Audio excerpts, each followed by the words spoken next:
Welcome in, ladies and gentlemen, to a Wednesday edition of the Cameron Parker Show. I am joined, as always, well, at least a fairly recent, Sayer Benninger, of course, the Bash Bro, the one of the Friday episode. And man, we were so close to predicting what legitimately would happen.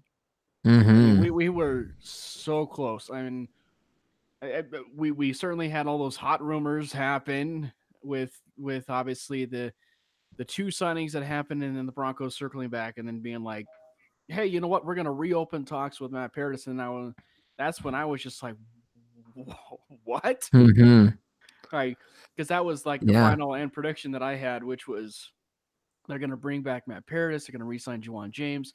I can't remember exactly what linebacker I said that they would go get, but it was that was the two biggies, the ones that was the biggest surprise for me, and so it didn't happen. But the I guess the more shocking thing with Matt Paradis was he didn't sign with the Broncos, Right. and he didn't sign with the Jets either. I mean that was probably the one surprising move. But Sayer Bettinger, man, we're happy to have you back on this, should we say, free agents? Well, not free agency recap, but just Mm-hmm. free agency day one. First, I guess we should probably talk about like all the massive contracts and stuff Man, yeah. that were handed out, and then we'll talk about Joe Flacco here in a little bit. Yeah, it does kind of feel like we could recap free agency at this point, doesn't it? I mean, Right. there's been so much happening already, and it feels like obviously we've got a lot of the biggest moves kind of out of the way, but the second and third wave of free agency, as we've seen proven over time, is kind of where teams they find a lot of those important pieces of their roster. You know, you get the guys who come in, maybe you get the title chasers, maybe you get the guys who are trying to, you know, get a 1 year prove it deal, or maybe the guys who haven't lived up to previous contracts and so they got to sign for a bit less to get their reputation back up. Um, or just guys who are just clinging on. You know, they're guys who just want to play in the NFL and they're willing to do what it takes. And so I'm always interested by this rung of free agency because you get the guys that get the high contracts in the initial wave, and you're kind of like, wow, is that team, should they really be paying that guy that much money? Or should, I mean, you get what I'm saying. But Right. I think this year it really feels like NFL teams were fair to the level of players that they paid. Um, and that's exciting to me. It didn't seem like, we were talking about, wow, like that's way too much money. Even though, I mean, guys like Lynn and Collins reset the safety market in a big way. But I don't know. I felt like the NFL has been pretty fair with the players in terms of the market inflation compared with the cap increase, positional importance. It just seems like things are going in the right trajectory, and so the free agents who have gotten paid, I think, I mean, it's been fun to watch. And the trades, oh my goodness, the trades. Wow, I can't believe it. And I love that the Broncos got involved right away. We all knew John Elway was going to do something in the initial stages. I think we kind of thought that there would be a Bears player or two involved, but we'll see that. Maybe the door's not closed there. Yeah, and I obviously the biggest bombshell was Antonio Brown coming to the divisional rival of the Oakland Raiders, and then obviously Odell Beckham Jr. To the Cleveland Browns, and I mean, it's crazy to me. I mean, it really is absolutely crazy that if you would have told me that Antonio Brown and Odell Beckham Jr. would have been traded in the exact same offseason, Mm-hmm. I would have laughed at you. Yeah, I'd Not have been asking yeah, what yeah, fantasy league are you talking about? right. And I mean, I guess in Broncos related, and to me, I mean, it's probably saying like nothing, but the fact that Odell Beckham Jr. of all people, and I know that he's really good friends with Von Miller, but the fact that Charles Robinson of Yahoo Sports reported that, and we don't know if it's true or not. I mean, I haven't seen it anywhere else, Hmm. but supposedly the Broncos were a preferred destination, and I feel like it's this sort of pathetic narrative now where people just start spouting off and just saying, hey, you know what, the Broncos are not really a desired destination. Well, I mean, it certainly helps having your best friend be a part of the Cleveland Browns. Yeah. And I mean, there's a reason why Odell Beckham Jr. wanted that as his top destination. But there's still something to be said when you have, for the sake of the Denver Broncos, the Denver Broncos in your preferred destination pieces. Yeah, I thought that was really cool. I mean, it speaks to the value of having those opportunities where star players can, they can work out together, they can do events together. Von Miller and Odell Beckham Jr. obviously very close. I've not yet seen Von Miller's friendships with players around the league. I don't know. Maybe you can correct me if I'm wrong about that. I haven't seen it come I to the would point concur. where guys have signed with the team because of Von Miller. But I think that we're getting close to that point. I mean, and if the Broncos start winning games, I think Von Miller is a huge draw. And we kind of touched on the Friday show too about the fact that, Vic Fangio's a draw for defensive free agents for sure. And I still believe that John Elway is a draw for guys. I mean, John Elway's a football legend. I don't care what people think of his general manager record or what they think of his ability to evaluate quarterbacks. John Elway's a guy that people, when they see him, it's like Michael Jordan. Mm-hmm. You're like, oh my gosh, that's John Elway. His legend precedes him. I remember being at the Senior Bowl and seeing John Elway and just seeing the people flock around him. And I know that people who are around him more often don't have this anymore, but when you're not around him every single day, I mean, it's kind of just crazy. He has this aura about him. And that's the type of thing that free agents, it's one of those things that can factor in. Peyton Manning talked about it. Peyton didn't have to pick the Broncos because they were a great team, or he didn't have to pick them because of John Elway or whatever, but Elway factored into that. He was a piece of him wanting to come to Denver. And we've heard a number of draft prospects talk about that throughout the years, like, oh, John Elway interviewed me. John Elway was asking me questions. John Elway was this and that and the other. So I think Elway is part of the draw.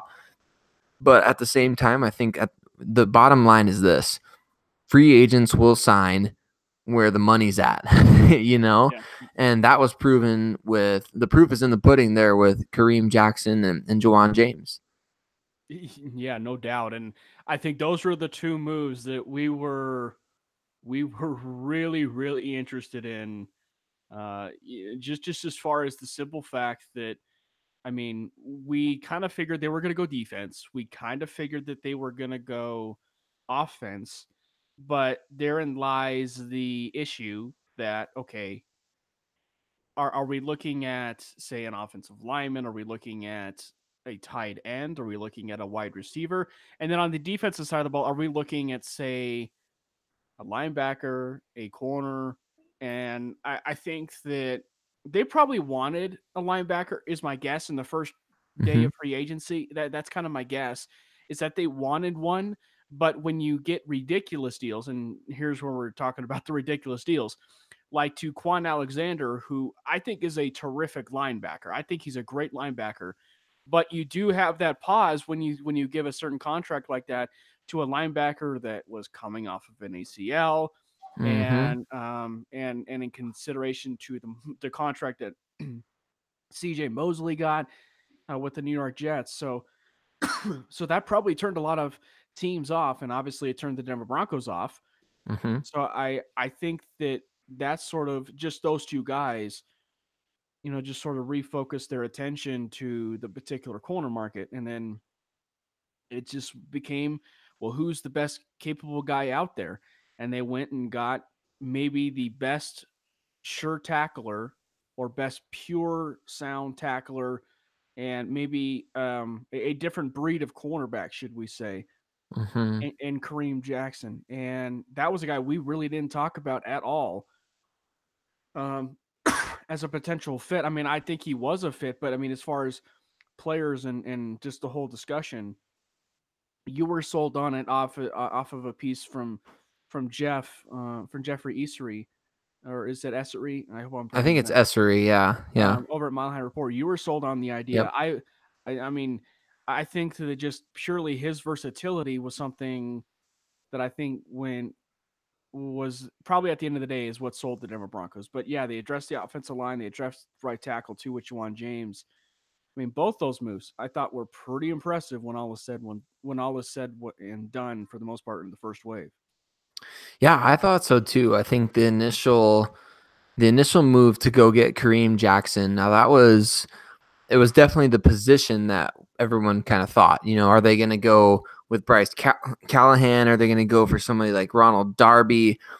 For me, when I like look at the prospective free agents, I tend to look at the guys who are under 30, just because for me, it's like, well, if you're gonna spend a lot of money in a guy, you might as well get the best years out of him. But that doesn't always necessarily mean you go for a guy who's 25 or 26 years old. Sometimes you get a guy like Kareem Jackson who's 30 going on 31, and he's playing the best football of his life.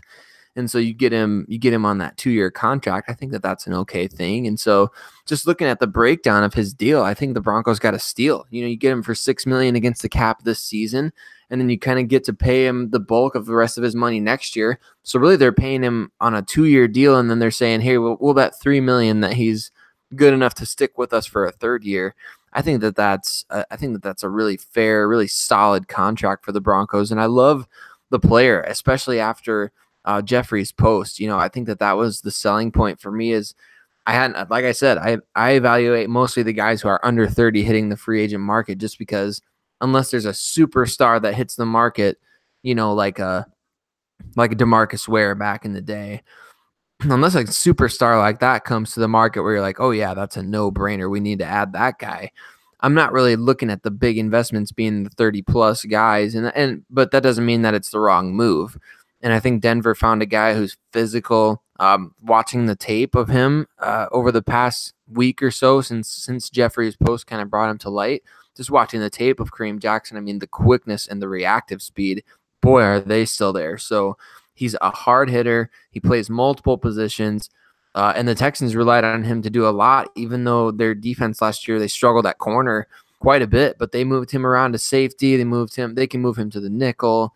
And Vic Fangio talked about that today with Dave Logan. I don't know if you got a chance to hear that interview, but Vic Fangio talked about the fact that they want to move him around the defensive formation at times if the situation calls for it. And so they're happy about that versatility, which leads me to believe that the Broncos aren't done at corner, but we'll see. Right. That could come in the draft or free agency, I suppose. But so I like that move quite a bit. And then the Juwan James move, I mean, that was kind of the no-brainer, right? I mean, you get a guy like James to come in and be your right tackle of the future. And John Elway said today that they just felt like they solidified that position for the next 5 years. And I thought that was interesting that he said that, because they only signed him to a 4-year contract, but he specifically said 5 years, and maybe that was just a little misstep in his part, but he said it. So, I mean, you never know. Maybe they're planning on keeping him beyond those 4 years. I hope so. Well, the thing that I thought was pretty surprising was Sayre.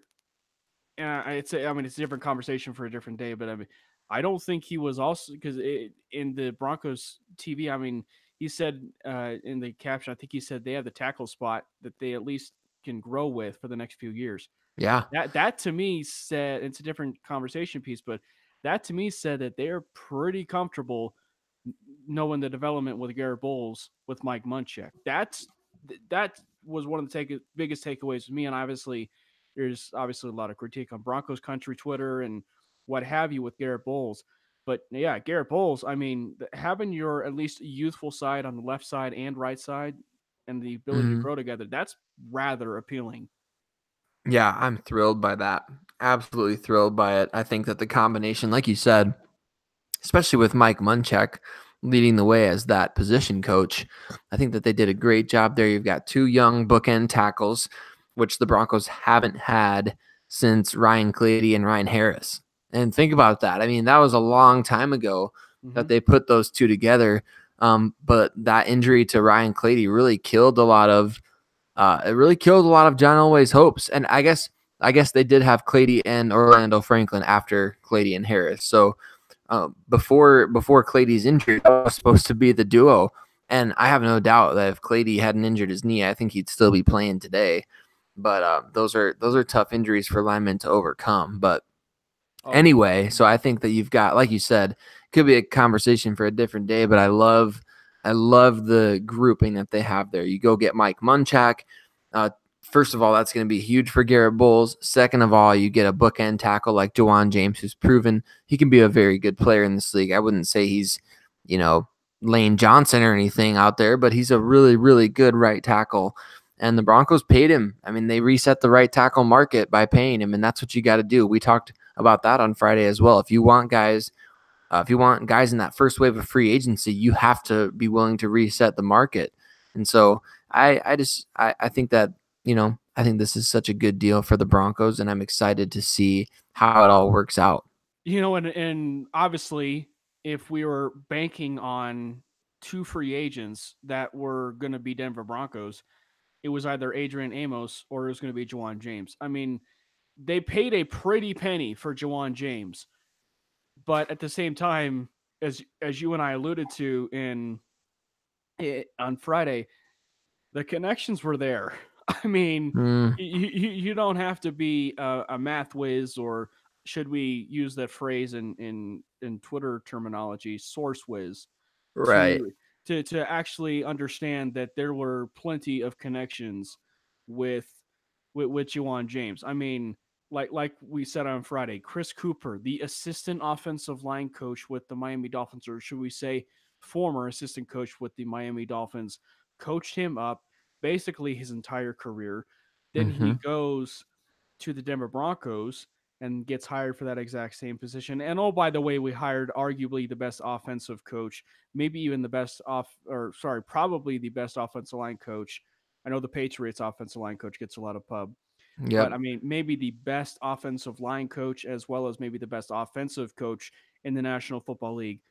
I mean, that is some pretty strong draws, if you ask me. It made a lot of sense if you were Juwan James, and I know that he's had some injury history and everything, but as far as creating a lot of stability for that right tackle, because I mean, if you think about it, Sarah, I mean, I was thinking about it, maybe as a whole on the offensive line, there really has been not a lot as far as overspending on offensive line, which probably goes to the point where you talked about, where you said that it was really good to see them really overspend for right tackle because I mean, the only player that I can think of as far as tackle is concerned, where they truly overpaid. Now, granted, he was his own agent, was Russell Okung, and Mm-hmm. then obviously you had Ron O'Leary that they brought in and Louis Vasquez. I mean, those are probably that I can recall the only three guys that I can remember that were given that large contract. Mm-hmm. Yeah, and even Okung had to earn his. You remember that? I mean, he only Yeah. signed for $5 million, and then they made him kind of earn the rest as they went along. So that was even an interesting contract that they did.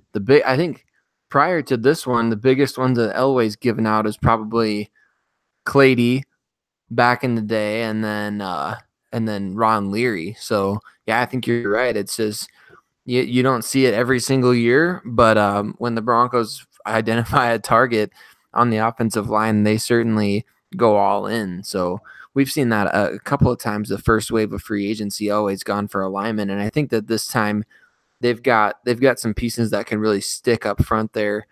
And don't you think it's interesting?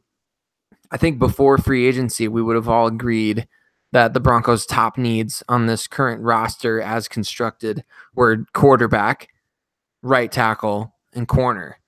And it just so happens that those are the top three positions they invested in, and in order, the most money that they put in. Yeah, that's kind of interesting.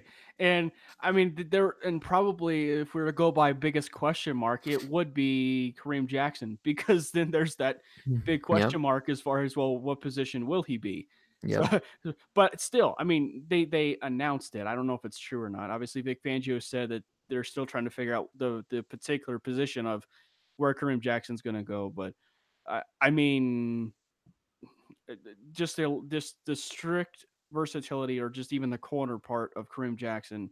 Yeah, I mean they literally knocked everything out of the park. And in fact, I was talking about it on the main podcast that I do over at Locked On Broncos, being a co-host with Cody. I tell you, Sayer, and it's not to sound biased in any way, because I'm taking it out on this one. But if you were to ask me, I really believe that the Denver Broncos had maybe one of the best underappreciated off seasons right now. I mean, you got your quarterback, and obviously there's probably still some questions regarding him, but Hmm. you got him. You got him, and you went out and did the smart thing to protect him with maybe the most gaping position that requires probably the most pass rush centered tackle position with guys in your division like Melvin Ingram, Joey Bosa. And that's it. Now, how I about know, hey, the Chiefs traded their guys? right, right, and so I mean, and that's why I just think it's interesting in that regard, obviously, because the Chiefs that's just more of a massive, massive question mark now with that one. Yeah. But I just think that the way that the Broncos did this free agent period, I thought was absolutely spot on, and it's to me, it's going to be incredibly underrated in the value of the media and them not talking about it because they went out and spent on that right tackle. They went and got Hmm. that corner, versatile corner that for the first time could end up being a safety corner legitimately. Probably what they actually see in Sua Cravens. If I'm actually being honest, without maybe being the dime backer, I Hmm. mean, him being flexible to be that safety corner of a guy. I mean, obviously, I know that Sua can be a linebacker, but I mean, just Yeah. that versatile guy, they clearly liked it. So, I mean, I don't know. I just feel like it could very well be very underappreciated by the NFL media. Yeah, and sometimes that's okay. I think even for us, I guess I could speak for myself here, but Yeah. I was really underwhelmed by the Joe Flacco move. And so I mean, it's not that I'm not going to give it the publicity that it should be given because, we both cover the Broncos, and so we're going to talk about it.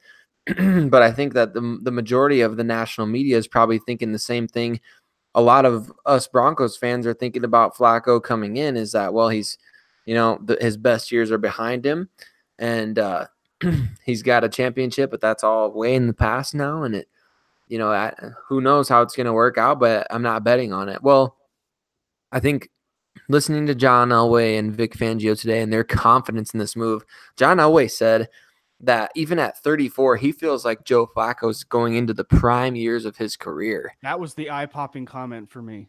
That was That big. That was huge. And I think that he's being honest about it. And that doesn't mean that he's right, but I does think not. he honestly thinks it, which is great. I think that the Broncos have to be confident in this guy and they have to set up an offense. This is the key. You've got to set up an offense where this guy can be successful. It can't be any more imposing of the will of the offensive coordinator on these quarterbacks because they just can't hack it. They can't do it. Case Keenum couldn't do it. Trevor Simeon couldn't do it. Doesn't matter. Paxton Lynch, Brock Osweiler. None of these guys could be that square peg that Kubiak and Bill Musgrave and Mike McCoy were looking for their round hole. And so the Broncos have to find just some cohesion there. And if they can get that with Flacco, I think that they can get some good years out of him. I completely agree, and and it goes to the argument we've been making before with the supporting cast because if he is entering his prime years of the say of 34, which John always sees, then I can entirely see it because there is this opportunity of an offense that Joe Flacco can grow with Mm-hmm. at least for a short amount of time, or should we say maybe 3 or 4 years, which is pretty significant because then you can start to see the development of a guy like a Cortland Sutton downfield and even Mm-hmm. underneath as well.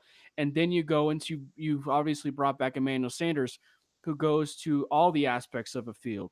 And then there's Deshaun Hamilton who can work all those underneath routes and be that pure slot receiver that maybe the Denver Broncos have been missing.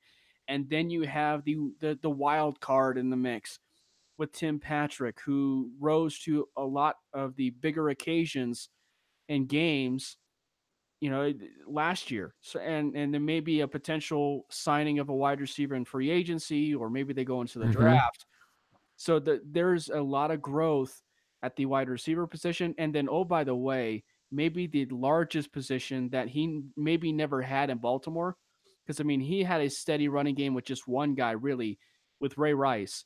And then after Ray Mm-hmm. Rice left, it was just a running back by committee Well, this one in Denver is a running back by committee, but they're lethal in in, Yeah. in Philip Lindsay and Royce Freeman.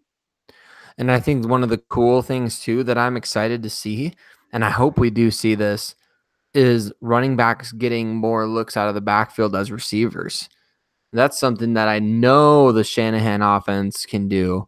And I know Scangarello, they signed Jerick McKinnon last year, who was basically an extension of the wide receiver position for the Vikings. He was going to be that guy for the 49ers.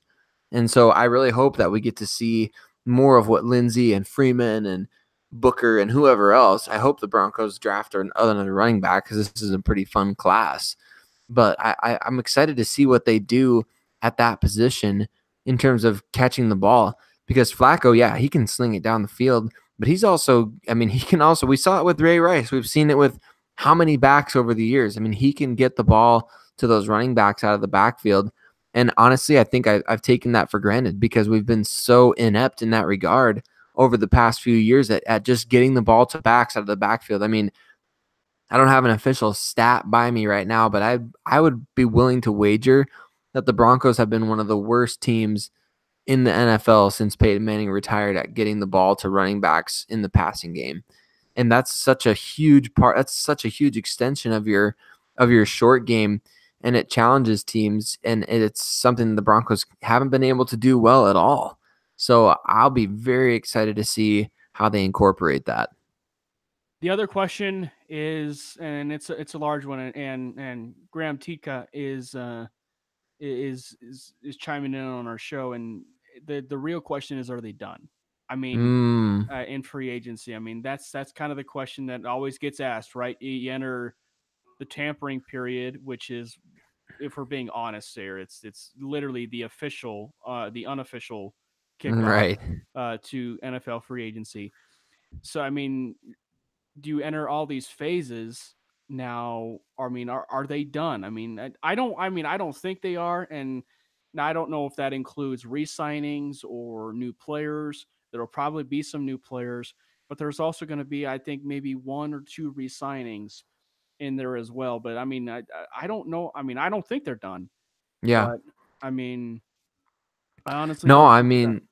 I don't think so either. You've got $22 million of cap space left, at least according to what has been calculated over the course of the past few weeks with just all these different moves going down. And then the cap hits coming in, which, by the way, another big kudos goes out to the Broncos front office for.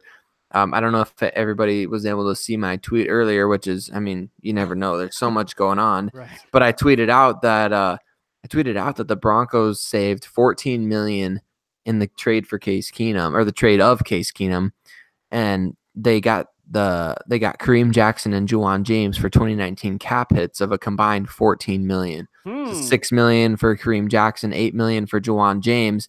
So they basically, those two moves kind of canceled each other out.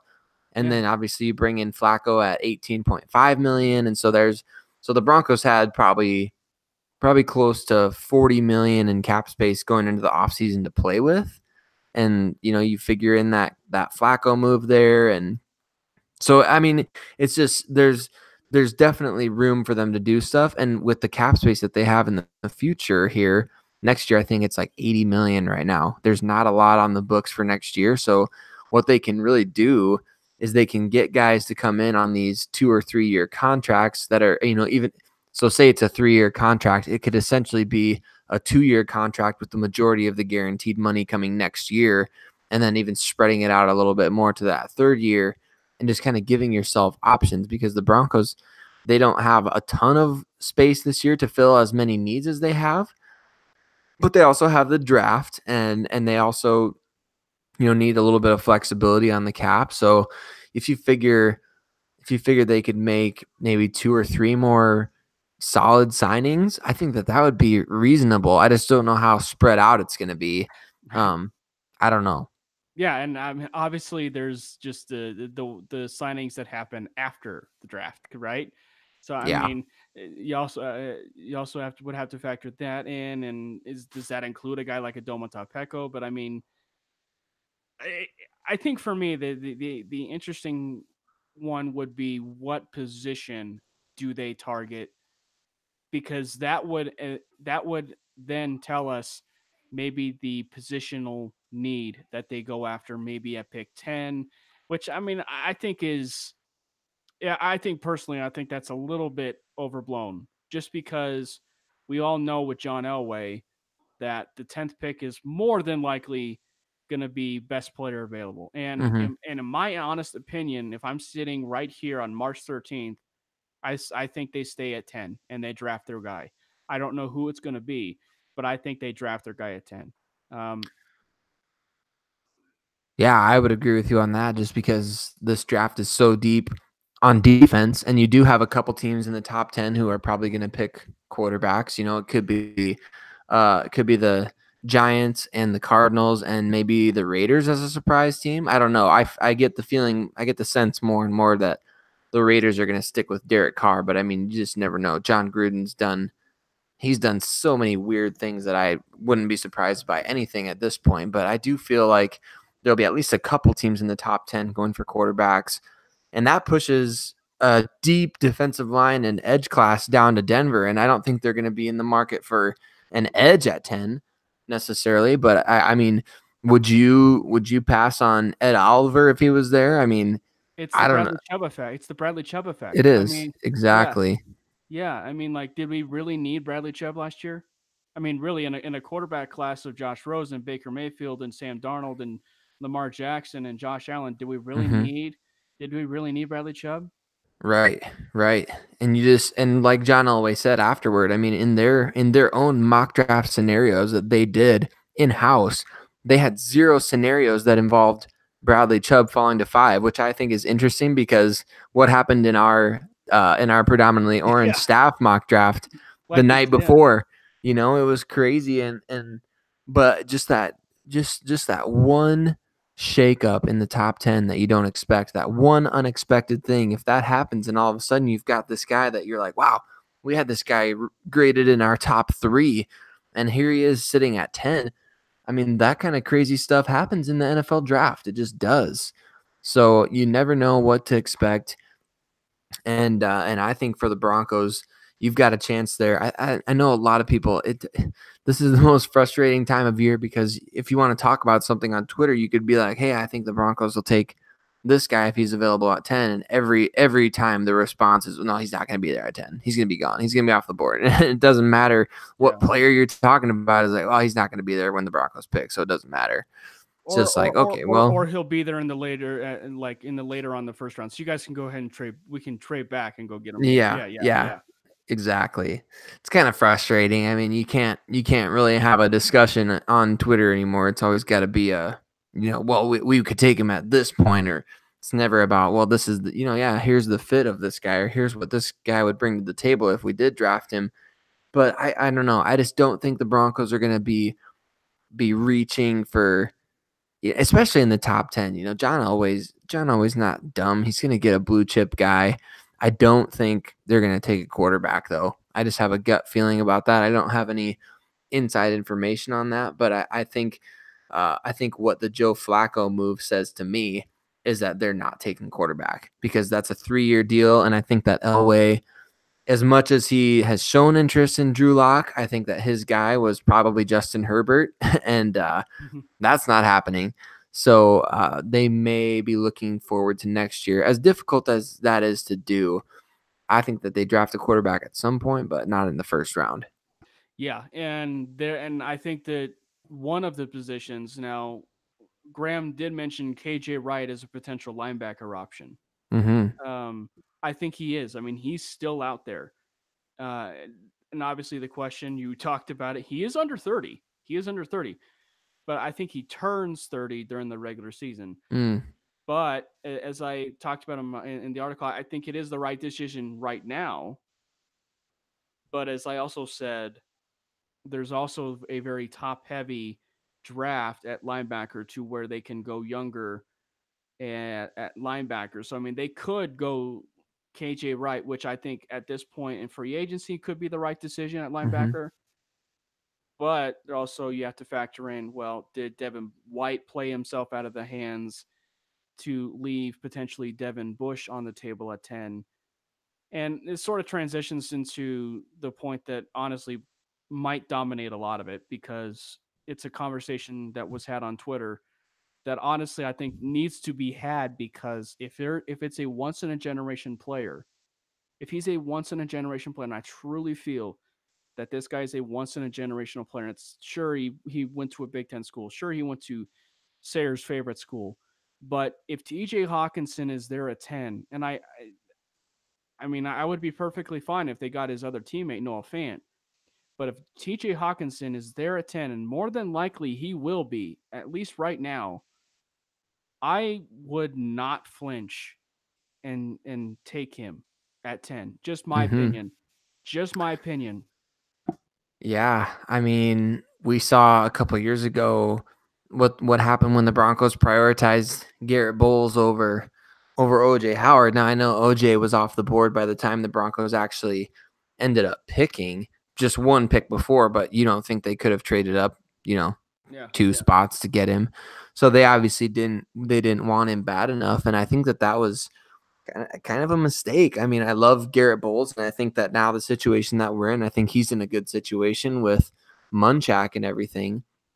But I don't know if I would pass on a chance to get a guy like OJ Howard in the climate of today's NFL, where the tight end is so important. And we've seen the role that the tight end has played over the course of Joe Flacco's career. I mean, we could go down just a long list of guys who have made such an impact on him at that specific position through the years. I mean, you go back all the way to guys like Dennis Pitta and Ed Dixon, and more recently, or even back to Owen Daniels. We signed Owen Daniels from the Ravens, and so just the reason that we signed him was because of the work that he did with Flacco in Baltimore Mm-hmm. and Kubiak. And so there's so many guys that have played such a role for him, and we saw this past year what he did for guys like Mark Andrews, the rookie, Nick Boyle, who got a really good free agent contract, Max Williams, who's going to get a free agent contract, just a number of guys who have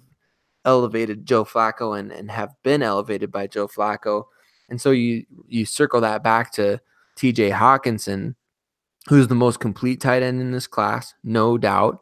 Great blocker, very physical player, very athletic player, sure-handed. I remember, and not to bring this up, I know it's a sore topic, Cameron, but that Nebraska game, Yeah. who did Iowa look to on that big fourth down play? It wasn't Noah Fant, No. who's the Nebraska native. It was TJ Hockenson, Yeah. and that's a testament as a redshirt sophomore to win the Mackey Award, to be trusted like that by Kirk Ferentz and Brian Ferentz. That's a pro's pro right there, playing at the college level. And when you listen to Hockenson talk, you can hear how much he loves the game. You can tell he's a high character player. You can just tell that he's kind of a guy that he's really gonna impress John Elway. I can tell you that much. And so I hope that the Broncos aren't hung up too much on positional value, because Hockenson is an every down offensive player. And I think that he makes Jake Butt and Troy Fumagalli even better as well, because of that competition that he's going to bring to the table. As the 10th overall pick, he'd be coming in as the surefire day one starter. But at the same time, this is a guy who makes your quarterback better. And you traded for Joe Flacco not to groom a young quarterback, but you traded for Joe Flacco to come win you some games. And so I don't see any reason why the Broncos would pass on Hockenson at this, especially if they didn't make any more free agent moves. They've filled their number 1, 2, and 3 needs. So they don't have any pressing needs going into the draft. And people will argue that with, linebacker or safety. My thoughts on that, Yeah. Cameron. I Yeah. could take that or leave it. But tight end, we've struggled, and you mentioned that in the article that you wrote about going after.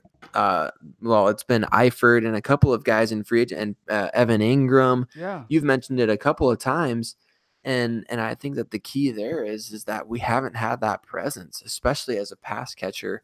And John always talked specifically about wanting a guy who can play in line and who can catch the ball. And that player does, believe it or not, exist. And it's TJ Hockenson. Yeah. I mean, And two, and it's gonna sound kind of like another cliche, we don't need sources type of deal, but I mean, really, Rick Scangarello, he was the quarterbacks coach. Yes, we get it, but he also saw firsthand what Sayer, former Iowa Mhm. Hawkeyes tight end Yep. George Kittle, did to the Denver Broncos. And we Yep. saw probably maybe the best tight end that no one talked about in the NFL was the former Iowa tight end George Kittle. So Mhm. don't I honestly don't tell me that Iowa and everything and the Broncos probably are not going to be looking at. I guarantee you, T.J. Hockenson or Noah Fant is going to be really high on the board. I don't know if they take him, but seeing as the Iowa former tight end was so successful in their system, Mhm. that's to me is not something I want to ignore. And it's not something that I don't want to dismiss either, because seeing as how successful that Kittle was, and that's in the offense that Shanahan ran down there, and seeing as how Scangarello wants to take maybe part of that and a subset of that, Mhm. you'd be hard pressed to find a better player that honestly, comparably, Sayer, Mhm. might be a George Kittle. Yeah. Yeah. I mean, George Kittle he kind of blew everyone away at the combine a couple years ago with his work. He was a bit more athletic than Hawkinson, but your point remains. I mean, what's the common thread? I'll give you a few. This might be a vague reference here, but what's the common thread between the Iowa Hawkeyes, the New England Patriots, the Denver Broncos, the Baltimore Ravens, the Shanahan offenses, the Kubiak offenses, the 49ers lately, the Falcons back, with Tony Gonzalez. What's the common thread between all those groups? It's strong tight end play, and they use them a lot. They do. And Iowa is an offense. For those who don't know this, I'm a huge Iowa Hawkeyes fan. And the Hawkeyes offense is run by Brian Ferentz, who of course worked and played for and with Bill Belichick in the New England Patriots. And the Patriots are notorious for their usage of the tight end position, specifically with their heyday with Gronkowski and Aaron Hernandez. And Iowa's become known as a little bit of a tight end U, and they might have the first in NFL history duo of tight ends go in the first round this year. And and if you look back through the years of the Shanahan and Kubiak offenses, what's the common thread? It's the tight end position. It matters to those guys. It matters in their offense, and the offense is so dependent on that position. Why wouldn't you highly prioritize a guy like a Hockenson who can do everything you want him to do from day one? The tight end position is so hard for guys to transition to it at the NFL level. But you're talking about a guy who's been playing in an NFL offense for the last 3 years. So for me, Hawkinson is the guy who can do everything that you ask of him right away, and so therefore he becomes kind of an elevated player in that top 10. One of the underrated aspects, and should we say even main stories, has been, Sir, we talked about it, the recruiting pitches of Mike Munchak and Vic Fangio. We saw it Mm-hmm. come to fruition in my eyes in free agency with I'm sure Mike Munchak wanting a true right tackle that he could have on his offensive line. I'm almost certain, knowing the blocking aspect of TJ Hawkinson, that Mike Munchak would go head over heels over a Mm-hmm. guy like that, because he would instantly make your offensive line better just by him alone. And again, it's not a slight to Jake Butt, because we saw what he did in the first few weeks of the season. And in fact, if I'm this is a fair point, and it's a point that probably should be said. I honestly don't think Joe Flacco comes here, and I think Case Keenum is the starting quarterback in 2019 if Jake Butt is the tight end right now and he played a full 2018 season. I firmly believe that, Yeah. just because of how well he played and how well he played with Case Keenum. So I mean, Mm-hmm. this is not a slight against Jake Butt at all, but the just sure combination between both of those guys would be pretty incredible. Yeah. Yeah, it would have been a difference maker, that's for sure. And I to me, I'm really intrigued by what the Broncos already have at tight end. You mentioned Butt, and we've kind of generally mentioned Fumagalli just a little bit. Those guys, again, what's the common thread there? They're Big Ten guys, and what do Yeah. Big Ten teams typically do? Big Ten teams are typically running pro style offenses. I know Wisconsin and Michigan for sure are. Iowa for sure does. Um, and so it's just kind of one of those things where those guys are doing what NFL teams like the Broncos, like the Patriots, like the 49ers, teams like that, the Rams, that's what those teams are requiring from the tight end position. And so I think that that's why they're being prioritized by those teams. It's not necessarily just because, the Broncos and those teams like the Big Ten brand or something. It's because they run the offenses that teams like Denver are trying to run at a high level. So you get a combination of a guy who's coming out of college who can run that offense, uh, plus you get a talent like Hockenson and a personality like that. Those things all factor in.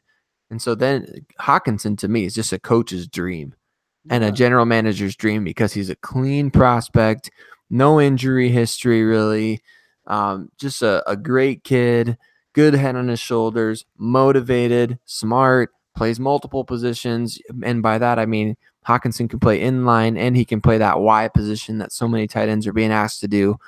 That's as clean a prospect as you're going to find. What reasons do you have not to draft him? Right. And so then it goes back to the point that is, why not draft him at 10? I mean, Mm-hmm. I guess the only way that you draft, I mean, it would be telling. I will tell you right now, if the Broncos don't address linebacker, they would tell me two things. They actually like Josie Jewell and Todd Davis together. Mm-hmm. That's Mm-hmm. that to me is, I mean, that's not to say that they take a linebacker on day 2 or in the second and third round. That's not to say that. But particularly the first round. Mm-hmm. That tells me that they do like the prospect of Josie Jewell there and Todd Davis. And also the simple fact that, Sarah, if they chose, if it's between Devin Bush and TJ Hawkinson, I would probably take Devin Bush, but it would tell me a whole heck of a lot if they took TJ Hawkinson over Devin Bush, just for the sheer happenstance that they have been missing there at the tight end position. It's like what I said in the Evan Ingram piece, which Mm-hmm. was they've been missing a complete tight end. If we're being honest, they're probably they've been missing a receiving type threat, a complete tight end really since the Tony Scheffler days and even really since the Shannon Sharp days. Mm-hmm. I mean, they need that guy again. And if they take TJ Hawkinson over a guy like a Devin Bush, that tells you a whole heck of a lot, not just as far as, well, probably how they feel about the tight end position, but truly how they feel about TJ Hawkinson as a player, person, and the true system that the Denver Broncos want to run. Yep. Yeah, I absolutely agree with you on that. And I think that's I don't know, that's the dilemma. I mean, right now, if you had to put together a mock draft today, it's hard to say whether or not you would officially pick, oh man, if Hawkinson and Devin Bush are both on the board, which I think that they very well could be, that's a tough, tough call right there. I I know. mean, for once in the last few years, I mean, when was the last time the Broncos really had a difficult decision with their draft choice? 2014, 20. I mean, that was really the last time I can remember the Broncos sitting on the board and thinking, wow, they've got some great options here. And because you look at 2015, I mean, it was a no-brainer to trade up for Shane Ray at the time. He was a top 10 guy on most people's boards. In 2016, it was kind of a no-brainer to trade up for Lynch. 2017, everyone thought they were taking Bowles. 2018, it's like, well, you can't not take Bradley Chubb. And if you presented with a dilemma like that in 2019, that's a tough deal. I mean, we know how much Elway loves the defensive front seven. So it's hard to argue with you predicting that they would take Bush there, but I don't know. Elway's never taken a tight end that high. Who is the highest tight end he's ever drafted? I can't. Maybe Hireman. Is it Hireman? My guess is it's Hireman, and I don't think they've ever used a second rounder on one. no, and well, or was Hireman a second rounder? He was a third rounder. But I mean, yeah, it most definitely was not a first round tight end Hmm. at all.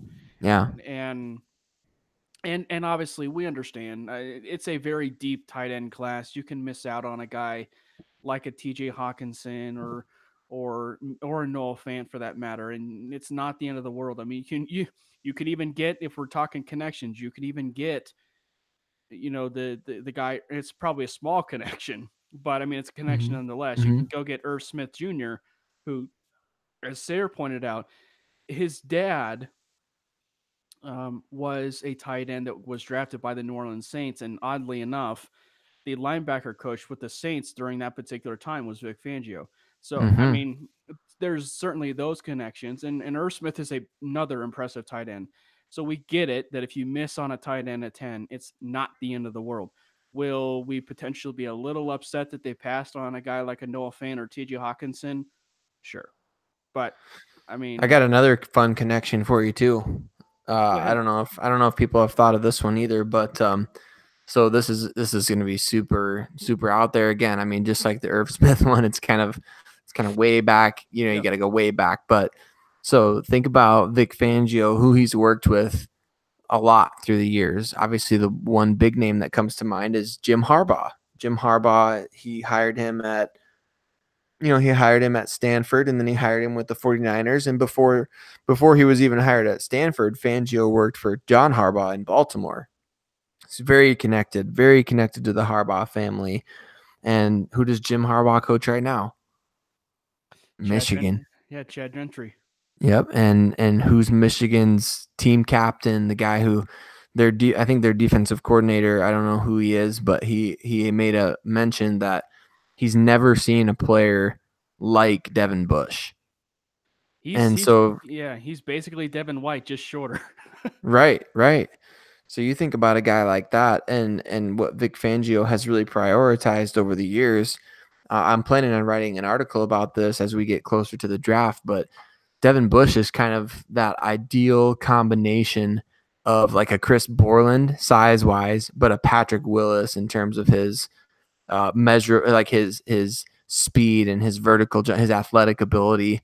He's kind of that perfect combination of two of Vic Fangio's best inside linebackers, and he's coming from a program coached by Jim Harbaugh, who's going to give Fangio a very strong endorsement for his skills as a leader and as a playmaker. And I think, to be honest, as Devin White's a former converted safety, I feel like Devin Bush is maybe the more polished all around linebacker. But that's just me. So I could see that connection kind of coming into play, and that wouldn't surprise me at all. And again, it's not to be overstated again, the impact of the Big Ten. And, Right. and I think that with just which sort of plays into just again how difficult that dilemma would be. Uh, and it's a really good conversation to have because they are two terrific ball players. They are coming from both the Big Ten schools, which obviously is maybe the most favorite school or the favorite school, as we've all seen through the years of the Broncos drafting and everything else. That the Broncos really love the Big Ten, and if they have that particular dilemma on their hands, honestly, Sarah, I don't know if I would be upset with either pick. I really Nope. don't. I really don't. I mean, would I be like if I were to say slightly upset that they took Devin Bush over T.J. Hawkinson? Yes. Would I be slightly upset that they took Devin Bush or T.J. Hawkinson over Devin Bush? Maybe a little bit, but I mean, I would be very easily swayed in a matter of 5-10 minutes after that pick got selected, Hmm. just because of the sheer talent of the player. And it's interesting that you made the Patrick Willis comparison because I would even add he's got a physicality to him, Devin Hmm. Bush. Absolutely, he And does. I think that Devin White certainly has that, but he's just more like a reckless, I don't know, almost like one of those reckless players that I mean, and that's an okay thing, but you just have no idea where he is. I mean, just Mhm. because he's just so fast, and the read and reaction is pretty good, but obviously it's like Mighty Ducks examples there. I mean, like it's like Luis Mendoza. If he misses a Mhm. guy, he can't stop. Yep, that's right. That's a good comparison. That is a good comparison. He doesn't that and that's one of the reasons why people are saying he's not quite Roquan Smith because he doesn't have quite the same level of instincts as Roquan Smith, but at the same time, he's so fast and he's good enough at reacting in space that he makes up for it, but Roquan was just so special in that regard, and I think that Bush has kind of that same type of instinct, and I'm excited to watch more of him. But from what I've seen, I really get the sense that he's the better overall linebacker. He may not be the physical package of Devin White, but I think Bush is the guy that even if they were both on the board at the same time, Bush and White, I'd probably take Bush, honestly. Even, yeah. And obviously I think that might be a little bit of a rare scenario, given obviously the Tampa Bay Buccaneers lost, Yep. the Quan Alexander, and it's been pretty rumored that they have an affinity for Devin White. So, Mhm. Mhm. but then again, all this time of year, there's always these picks being thrown around that says that they're going to select this guy already. I mean, heck, Roto World already wrote an article saying the Broncos are going to select Drew Lock with the 10th pick, which is stupid. Mhm. But then there was another article that said that the Oakland Raiders are going to draft Drew Lock at 4, and now there's rumblings that the Tampa Bay Buccaneers, that we need to pencil in Devin White's name, at 5 for the Tampa Bay Buccaneers. That may be true, Yeah. but there's no sure thing in the NFL draft. You made that point numerous times. There is no such thing as a sure thing in the NFL draft. I mean, it may seem that way with John Elway at times, Yeah. Yeah. but there's no such thing as a sure thing in the NFL draft. Right. That's exactly right. But I don't know. You want to? I guess that would. I guess we could probably come to a firm decision once we've, probably done a little bit more intently with, say, like the Devin Bush versus T.J. Hockenson debate. But man, that's one that honestly it would be really, really hard to pick one or the other. Yeah. Yeah, you'd be pretty torn there for sure. No doubt. Uh, Really quickly before we wrap it up, because one of the things we didn't touch on, because I know Graham did mention it, with KJ Wright. Are the Broncos done in your mind? I mean, and do you see them adding like one or two pieces before the NFL draft and then getting a little bit more depth? Like, for instance, say they don't go nose tackle or they go nose tackle. Do they address Yeah. that other need after the NFL draft? One of the things that I'm wondering is if Domata Peko might actually return to the Denver Broncos if they don't go and sign a pretty heavy guy in the or in the free agent market. Because if they don't get a guy in the free agent market, and even if they address a defensive front guy Mhm. in the draft, I can still foresee Domata Peko coming in and being that Yeah. body. Yeah, I like the group of nose tackles that's in free agency here. So I think that maybe the Broncos kind of wait things out here and see if they can get a guy. And you know me again, I like the younger players. So I'm looking at guys like Danny Shelton, Malcolm Brown, players like that who could give you a number of years versus Pecco, who, yes, he's been around, and yes, he's kind of a fan favorite now, and I like Pecco as much as the next guy, but I'd love to get a guy who could give you 4 years maybe at that position, a guy like Shelton or a guy like Brown to play the same exact spot. So I could see them going after a guy like him. I'm not so big on the idea of a free agent linebacker. I mean, what is KJ Wright going to give you that Todd Davis doesn't? What is Zach Brown going to give you that Todd Davis doesn't? A I van. that's yeah, that's my thinking. And so I think if you want to go linebacker, go high in the draft. But I could see them signing a tight end still. There's still all the good tight ends are still out there. I didn't see anybody other than Jesse James go off the board that I was like, oh man, I was really hoping the Broncos would go after that guy. So there's all those tight ends are still out there. And then I think that obviously, you look for just those areas that you can upgrade for cheap, maybe wide receivers in that mix. but I really don't think the Broncos have a lot of areas they need to go for in free agency. I think they can be patient. I think that they should sign a defensive lineman for sure. But I don't know that there's, and maybe another corner. This isn't the best cornerback draft, and so I'd hate for them to feel like they get to the draft and they have to draft someone in round one at that position. I mean, that would be, you want to put yourself in a position where you can have the debate of Hockenson Right. uh, versus Bush rather than, well, we got to take Byron Murphy or DeAndre Baker here because nobody of their caliber is going to be available in round two. That's where you put yourself in a bad situation to, as a team, and just saying, hey, we have to take this position. So I wouldn't be surprised if they went corner, but I like the trio that they have now of Chris Harris, Kareem Jackson, and Isaac Yadam. And then maybe you sign another guy. I don't know. Like Cody has mentioned before, Tremaine Brock coming back. It's not my favorite idea, but I know that it's probably a realistic possibility. And so maybe you just look for those bargains. What about a Jason Verrett? What if they feel like Kareem's going to play more safety and they want that nickel to play inside with Harris still on the outside? I would say Bryce Callahan should be on the radar for sure. So Yeah. there's just so many different ways. There's so many different ways that it could work out, but I think that they have options in free agency. There's some good players left at positions that they need help at and that they need depth at. So that I think they are going to be able to cash in a little bit. So since we were using the crystal ball on Friday, Mm-hmm. uh, I'm wondering if their next position they sign. My guess is it's between tight end and defensive line. Yeah, That's what I'm wondering. Uh, that's that may say that they go corner again, but I mean if they already addressed it with say Kareem Jackson and what have you, and maybe they do re-kick the tires down the line with Bryce Callen because if he didn't sign now, knowing the fact that Justin Simmons or what was the guy's name that signed with Detroit that reset the nickel corner market? Oh, Justin Uh, Coleman. Justin Coleman.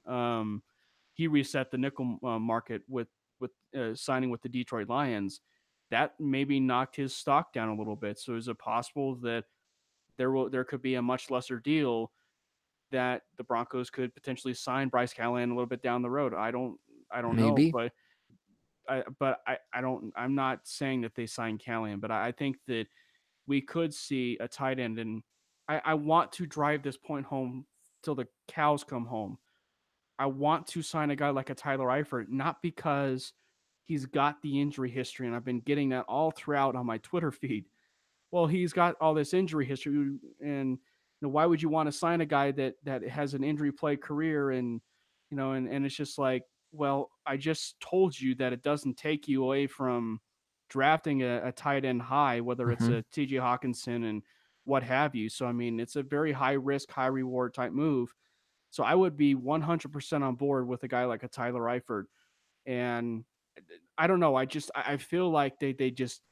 I mean, and if we're gonna go off injury history, Sayer, Juwan James has injury history. Mm-hmm. So I mean, should we not have signed Juwan James then because he's got an injury history, or are we just going to be going off of, last year? I mean, and that's in essence what they did. But it's like Juwan James had injury history. Tyler Eifert has more injury history, but I mean, it's still a brand a cover of a move that allows you to take a tight end at 10, 41 in the third round, whatever. Mm-hmm. Yeah, I think you're hitting the nail on the head for sure. But Tyler Croft was another one I thought that probably could have been targeted. But it's interesting though. There's still a lot of AFC North options available. Max Williams, we mentioned, is still out there. Mm-hmm. And I know that it's been rumored that Darren Fells might be out there, and I know that they've been looking for maybe a blocking tight end. Not sure what that means for say like what they feel about some of the other guys on the roster, like a Fumagalli and whatnot, because I think that Fumagalli can be that guy. I think that Mm-hmm. Fumagalli can be that guy. Yeah, Uh, I've heard the people who are clamoring for, I know clamoring is a strong word, but people who are kind of on board with the idea of Darren Fells, who, don't get me wrong. I mean, he's carved out a decent career in the NFL here, and he's proved that he can score some touchdowns every now and again. He can catch the ball a little bit, but I mean, this is a guy who had 11 catches last year. And to me, you can't sign a guy who's 33 years old or going on 33 years old who's, pretty much strictly a blocker. I mean, that doesn't make sense in my mind, because it's like, why would you why would you not go for a guy who has higher upside, who's maybe not quite as good of a blocker, but is a good blocker and can also help you in the passing game? Like, the Broncos don't need an extension of the offensive line. They need a guy who can block, but who can be a weapon in the passing game, in my opinion. Yeah, and that's not to say that I think they should kick the tires on Jared Cook, but again, I mean, like Tyler Eifert, Mm-hmm. it doesn't take you away from drafting a tight end high. So it's not that I'm opposed to, say, a Jared Cook signing versus a Tyler Eifert signing. I'm fine with that because it doesn't. Mm-hmm. It's the same effect, but people just get attached to all this injury history and everything else, and it's just like, why would we want to sign a guy that's basically Jake Butt, all over again? Only he's coming from college versus the pros, and it's like I get all those arguments, Mm-hmm. but I'm filling roster spots. I'm filling roster spots, and I would rather sign a guy that is a high risk, high reward player, and in fact, I mean, he's probably a Jason Verrett tight end. I mean, he's just that good. I mean, he had the most touchdowns with Andy Dalton and whatnot, but again, it just doesn't take you away from solidifying a tight end pretty high in the draft, like linebacker for that matter, depending on where they go. Exactly. Uh, but yeah, so I think they go. I don't know. I think they address well, I don't know. I kind of doing a politician move there, flip flopping. uh, I wonder if they go defensive line with the next move. With a guy like a Danny Shelton, or who knows, they might surprise us all and get my dream move. But I don't know. I wouldn't bank on Ndamukong Suh being a Denver Bronco personally. That would definitely be fun to see. I mean, it'd be a big splash move. I know that would cost a lot of money, but it'd be a power move to say, "Hey, we're here to compete this year." And so the defensive tackle market really hasn't quite developed yet. We've seen Sheldon Richardson get paid $13 million a year by the Browns, $10 million a year for Malik Jackson, and then just a couple of other guys. Really, I mean, Carl Davis, Brandon Mebane, and Shamar Stephen are the only other guys that are off the board. So I don't know, man. I think that there's an opportunity here. Could be a little bit of a lower market. Maybe you look for a guy who's got some upside there, and you sign him to a decent contract. I know, and that's sort of the risk you have with Sue, because it might be time where he does sign that long deal, but you just don't know, because he did sign that 1 year deal with the Rams, and he played really well. Yeah. And so it's to the point where, okay, did he just prove himself into a larger contract, or Hmm. did he become a Sam Bradford, a defensive lineman, and he wants to sign 1 year deal? If he Yeah. wants to sign a 1 year deal, then I would be on board with it, 100%. It just depends on dollar per year. Right. And but a guy like Danny Shelton, like you said, Marlon Brown, Brandon Mebane to a certain extent, but I mean, he went and re-signed with the Los Angeles Chargers. Yeah, I mean, there is still plenty to be had, I think, at the defensive line, and obviously, there's probably some linebackers out there, maybe if they feel like kicking the tires down the road. But it's like I said in the article with KJ Wright, it's like, well, they passed on Quan Alexander and CJ Mosley and Jordan Hicks. Why? So I mean, they probably are focusing their attention to the draft. Mm. I mean, like Yep. if you already passed on all three of those guys, then it's possible they might pass on KJ Wright. Right. Yeah, I think so. I think they absolutely could pass on him. Yeah, but I'm gonna go out on a limb, and I might just take my shot here, and I'm gonna say they sign a tight end. I'm gonna say they to sign a tight end. I would not be surprised by that, and I wouldn't be surprised if it's Hireman, to be honest.